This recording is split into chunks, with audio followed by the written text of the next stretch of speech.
కూర్చోమ్మా.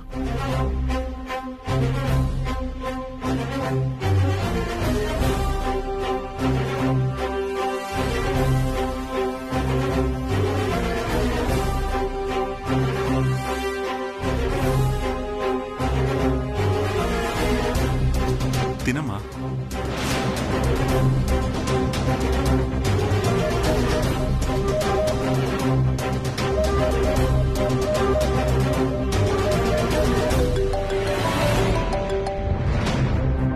Hello hello, చెప్పండి.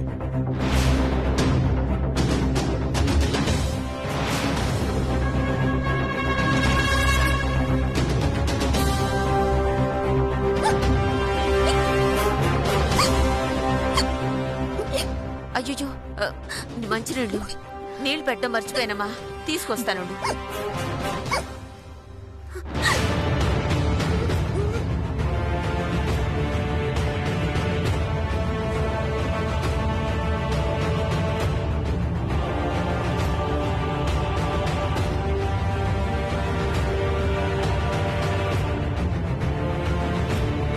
ఇదిగోమ్మా, తాగు.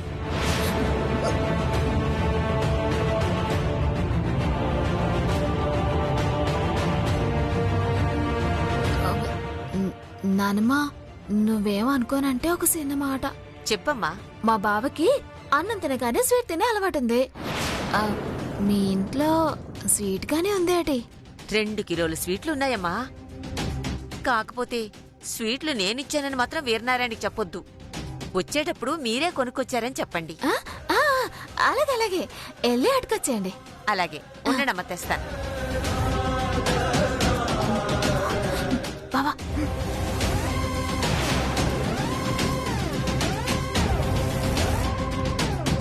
అయ్యయ్యో, పెరిగేసుకోకుండా చేయి గడిగేసుకున్నావేంటమ్మా? నా కడుపు నిండిపోయింది నాన్నమ్మా. సరే అమ్మా, ఇద్దరు స్వీట్లు తీసుకోండి.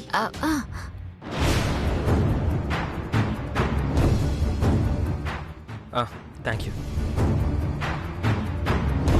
నేను కూడా ఒక స్వీట్ తీసుకుంటానే. నానమ్మా, ఒక్కటి మాత్రమే తీసుకో, లేదంటే బాబాయ్ చెప్పేస్తాను. వద్దమ్మా, ఒక్కటంటే ఒక్కటే తీసుకుంటాను.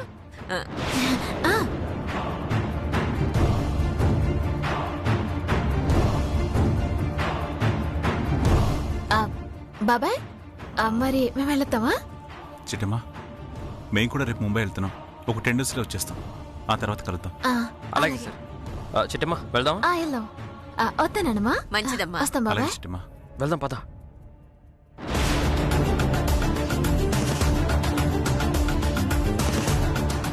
ఈరోజు చిట్టమ్మ చేతి వంట రుచి చూడాలని ఉంది కాబోలు. అందుకే ఫ్లైట్ క్యాన్సిల్ అయింది. అది సరే గాని బయట నున్న చెప్పులు ఎవరు అంటావు? నువ్వు ఇంకా చెప్పుల సంగతి మర్చిపోలేదా? వదిలేయమ్మా. లేదురా, చిట్టమ్మ రావడం వెనకాల, నన్ను కావాలని స్వీట్లు అడగడం వెనకాల ఏదో జరిగింది. అదేంటో తెలుసుకుంటాను, తెలుసుకుని తీరుతాను. ఏమే కోకిలమ్మా, ఏడు నుంచి మనం ప్యానాలతో బయటపడతామంటావా? ఆ ఇంట్లో ఉండుంటే ఇవాళ కాకపోతే రేపన్నా తప్పించుకోవచ్చు. వచ్చి స్టోర్ రూమ్ లో పడ్డావే. పైగా ఆ ఏర్నారాయణ మనుషులు తాళం కూడా వేసినారే. తాళం పగలు కుట్టినా ఉంటే సౌండ్ వస్తుంది. సౌండ్ వచ్చినదంటే చుట్టుపక్కలకి తాళం పగలు కుడుతున్నట్టు తెలిసిపోతాదే. అదే జరిగితే అడ్డంగా దొరికిపోతావే.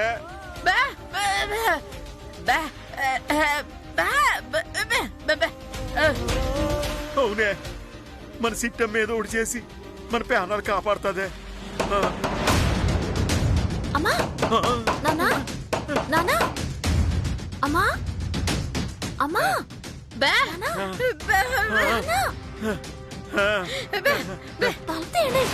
అమ్మా, అమ్మా.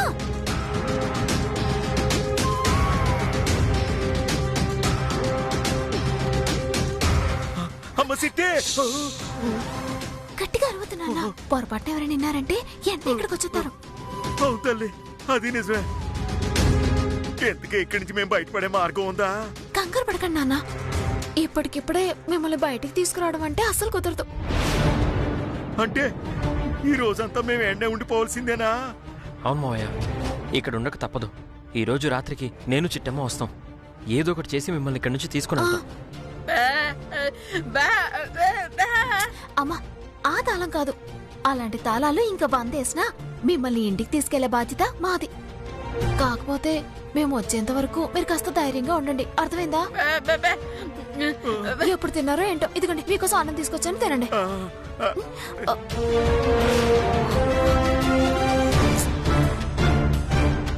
బావా, ఈ ప్లేట్ ఇద్దామంటే లోన్కి వెళ్ళట్లేదు. వీళ్ళకి నేను ఎలా తినిపించాలి? నువ్వే పెట్టాలి. అంటే వాళ్ళున్న పరిస్థితుల్లో అన్నం ఎలాగూ తినలేరు. అన్నం తినాలన్న ఆశ కానీ కోరిక కానీ వాళ్ళకి లేవు. అందుకే నువ్వే వాళ్ళిద్దరికి తినిపించాలి. అర్థమైంది బావా. నానా తినండి. అల్లుడు గారు చెప్పినట్టు నిజంగా మాకు ఆకలి లేదమ్మా. మీరు అలా అంటే ఎలాగా? కాస్త ఎంగిలి పడండి, లేదంటే రాత్రి వరకు మీకు నీరసం వచ్చేస్తుంది. తినండి. వద్దని చెప్తాను కదా. ఇదిగో, మీరు తినకపోతే నేను కూడా తిన్నాం. సర్లే అమ్మా, ఎట్టు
అమ్మా, కుక్క అరుతుందమ్మా.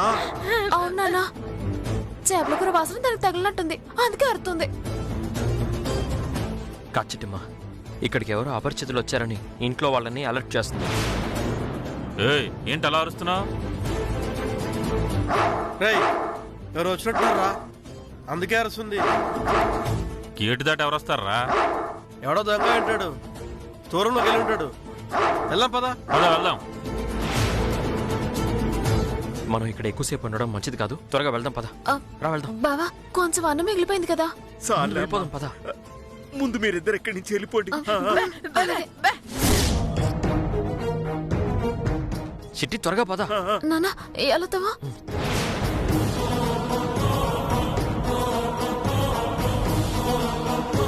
నానా, చిట్టమ్మ, బాబాయ్ మనుషులు ఇటే వస్తున్నారు. త్వరగా రా, అటు వెళ్దాం.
ఏంట్రా ఇక్కడ చూస్తే ఎవరో లేరు?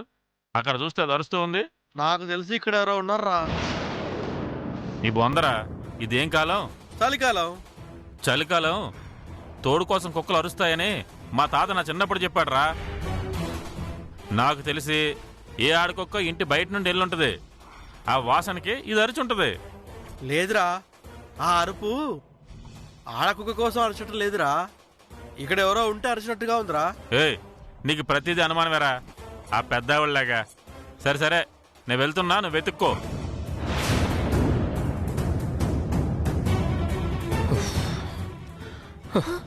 ఎలారా? వెళ్దాం పద. బావా, ఇక్కడ నుంచి అర్జెంట్గా వెళ్ళిపోదా. పదా.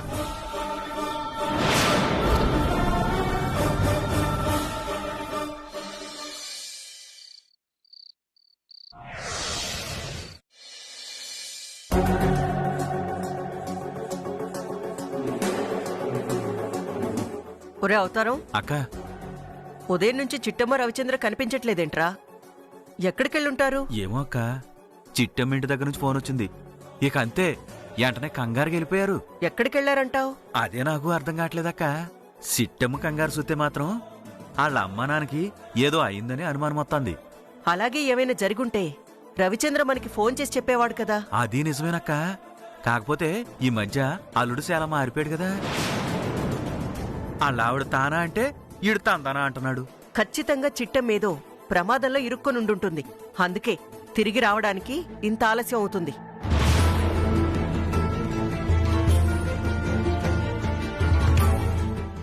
నాన్న రవిచంద్ర, అమ్మా, పొద్దుననగా వెళ్ళి ఇప్పుడొస్తున్నారు. భోజనం కూడా చేయకుండా గదిలోకి వెళ్తున్నారేంటి? రండి, భోంచెద్దురు గాని. మేము బయటే తినొచ్చాం అమ్మా. అలాగా? ఇంతకీ ఎక్కడికెళ్లారు నాన్న? అదే వీరనారాయణ గారింటికి.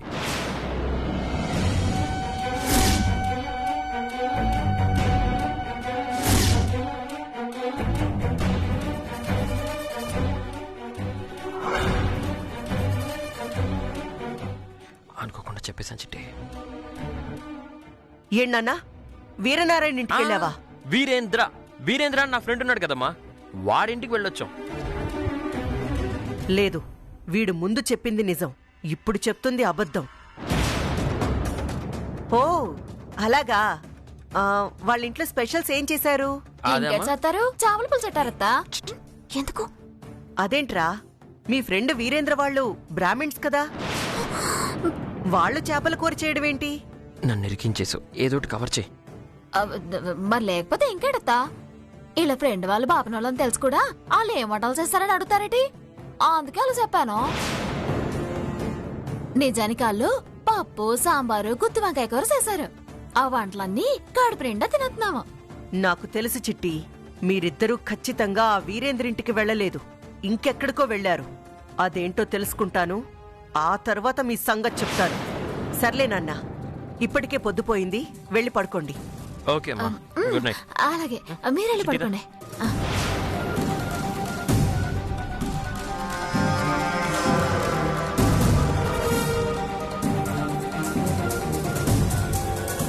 ఒరే అవతారం, రవిచంద్ర చెప్పింది పక్కా అబద్ధం కదూ? అవునక్క, ఆడెందుకో ఈ మధ్య అన్ని అబద్ధాలు చెప్తున్నాడు. అసలు వీళ్ళిద్దరూ ఎక్కడికెళ్లారు, ఎవరి కోసం వెళ్లారు? రేపు ఉదయం కల్లా నాకు తెలియాలిరా. అలాగే అక్క, ఎంక్వైరీ పెట్టేస్తాను, మొత్తం కూపీలాగేస్తాను.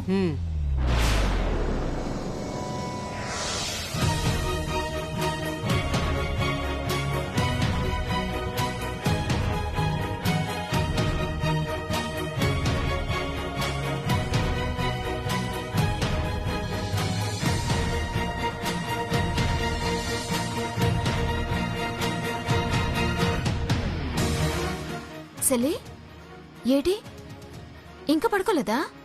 లేదక్కా, మీరు వస్తారని మీకోసమే ఎదురు చూస్తున్నాను. అలాగా, సరే, భోంచేసావా? చేశానక్కా. అది సరే, సాల్వా కప్పుకున్నావేటి? అది కాస్త చలిగా ఉంటేను కప్పుకున్నానక్కా. ఓహో అలాగా. సారీ సెల్లి, వెళ్ళిన దగ్గర నేను మీ బాబా ఎదురుకున్న పడిపోయాం. ఈ ఆళ్ళనితో కలిసి తినే అవకాశాన్ని మేము వదులుకున్నాం. ఈ ఆటకి వదిలే, రేపు అందరం కలిసి తిందాం, సరేనా? పర్వాలేదక్కా, మీరు వెళ్ళి పడుకోండి, నేను కూడా పడుకుంటాను. అలాగే పడుకో.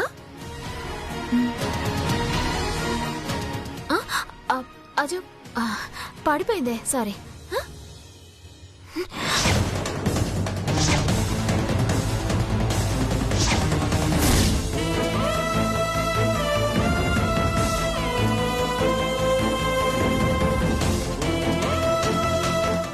సిల్లి, ఏమైంది? ఏడిది ఈ వాతలేటి?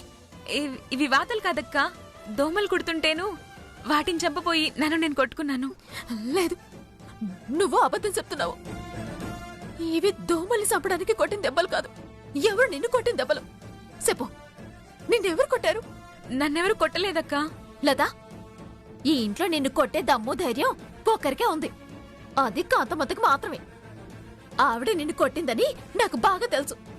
ఇప్పుడెల్లా ఆవిడ సంగతి ఎడతాను. వద్దక్కా, కాంతమ్మత నన్ను కొట్టలేదు. అమ్మ కొట్టలేదని చెప్పావంటే ఇంకెవరో కొట్టారని అర్థం. నువ్వెవరికి భయపడాల్సిన అవసరం లేదు. నిజం చెప్పు, నిన్నెవరు కొట్టారు? అంటే అది మీరిద్దరూ ఇంట్లో నుంచి బయటకెళ్ళిన తర్వాత కాంతమ్మ గారు, ఆదిలక్ష్మి గారు, గురునాథం గారు నా దగ్గరకు వచ్చారు. అప్పుడు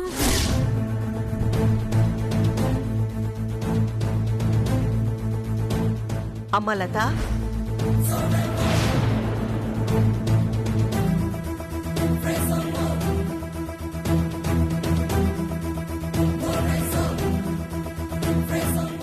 అమ్మ లత, పాపం అన్నీ అనుకున్నట్టు జరుగుంటే ఈ పాటికి నువ్వు దుబాయ్లో ఉండేదానివి. ఎంచక్క ఫారెన్లో ఎంజాయ్ చేసేదానివి. ఇలా వీల్ చైర్లో ఉండడం చూస్తుంటే నా గుండె తరుక్కుపోతుందమ్మా. అవునమ్మా, లత మీద ఎన్నో ఆశలు పెట్టుకున్నాను. దాని గురించి ఎన్నో ప్లానింగులు చేశాను. అవన్నీ సర్వనాశనం అయిపోయాయి. లత మీద ఆశ పెట్టుకోవడం ఏంటే? అదేనమ్మా, లతని యానాన్ని తీసుకెళ్ళి. నువ్వు నోర్మీరా. అదేంటండి మా పెద్దనాన్నని పట్టుకుని అరే ఉరే అంటున్నారు?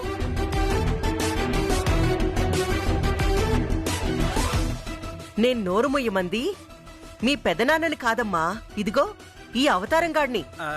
అవును లత, ఇప్పుడు అక్క నన్నే తిట్టింది. నాకు తెలుసు అతను మా పెద్దనాన్న కాదని, ఆవిడ మా పెద్దమ్మ కాదని. అందుకే మీరింత ఈజీగా తిట్టగలిగారు. కాంతమ్మ గారు, మీరేం బాధపడకండి. లతన వీల్ చైర్లోంచి పైకి లేపి అటు ఇటు నడిపించడమే కాదు, డైరెక్ట్గా దుబాయ్ దాకా పరిగెత్తించే ప్లాను నా దగ్గర ఉంది. ఏంటి గురునాథం గారు, లతని వీల్ చైర్ నుంచి పైకి లేపి నడిపిస్తారా? అవునండి, నేను నడిపిస్తాను. అదేటి, మా డాక్టర్ గారేమో ఒక వారం రోజుల పాటు లత కదలలేదని చెప్పారు. అలా మీరెలాగ నడిపిస్తారు? చెప్పను, చేసి చూపిస్తాను. ఏమే అత్తలే, బెత్తం అందుకో. అలాగే గుత్తిగారు.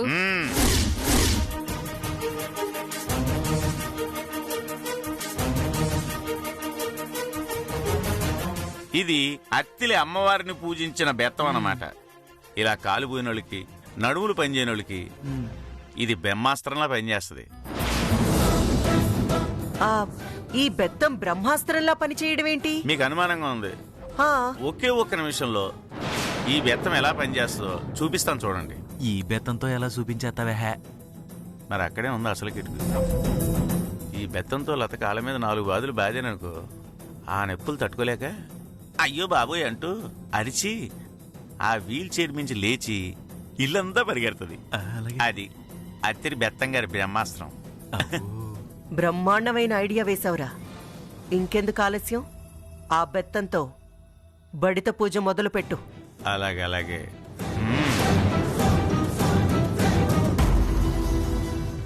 అమ్మా, నీ 2 కాళ్ళు పైకి చాపమ్మా. ఎందుకు పెద్దనాన్న? పూజమ్మా, పూజ. ఈ అత్తిరి బెత్తం పూజ చేసావనుకో, వెంటనే నువ్వు లేచి నడవగలుగుతావు. నేనేం చేసినా నీకోసమే కదా తల్లి. ఎందుకు పెద్దనాన్న? ఒక వారం రోజులు ఆగితే నేను నడవగలుగుతానని డాక్టర్ గారు చెప్పారు. అదేంటమ్మా లత, ఎప్పుడు కోతి పిల్లలాగా చెంగు చెంగున దూకే నువ్వు ఇప్పుడు ముసలి కోతిలాగా ఇలా వీల్ చైర్ మీద పడిపోవడం నేను చూడలేకపోతున్నానమ్మా.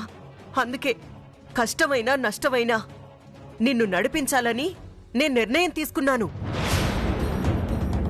అయ్యా గురునాథం గారు, అమ్మ కాంతమ్మ గారు బాగా చెప్పారండి. ఇంకెందుకు ఆలస్యం? ఆ అత్తిలి బెత్తం పూజ మొదలు పెట్టండి. తమ రాజ్ఞ తల్లి ఆదిలక్ష్మి, కాళ్ళు చాపుకోవడానికి ఆ అమ్మాయి మోమాట పడుతుంది. కాస్త నీ సహకారం అందిస్తే. అలాగేనండి. ఆ అమ్మాయి కోసం సహకారం ఏంటి, నా ప్రాణాలు అడిగినా ఇస్తాను. నీ ఎదవ ప్రాణాలు లోపలెట్టు, ప్రస్తుతానికి నీ ఎదవ టాలెంట్ బయట పెట్టు. అలాగేనండి. వద్దు పెద్దమ్మా, ఒక వారం రోజులాగితే నేను నడుస్తాను పెద్దమ్మా. వారం దాకా ఎందుకమ్మా? మీ పెదనాన్న ఇలా అత్తిలి బెత్తంతో పూజ మొదలు పెట్టగానే 10 నిమిషాల్లో అలా లేచి లేడి పిల్లలాగా చెంగు చెంగు నేగుతావు. ఒక్క నిమిషం.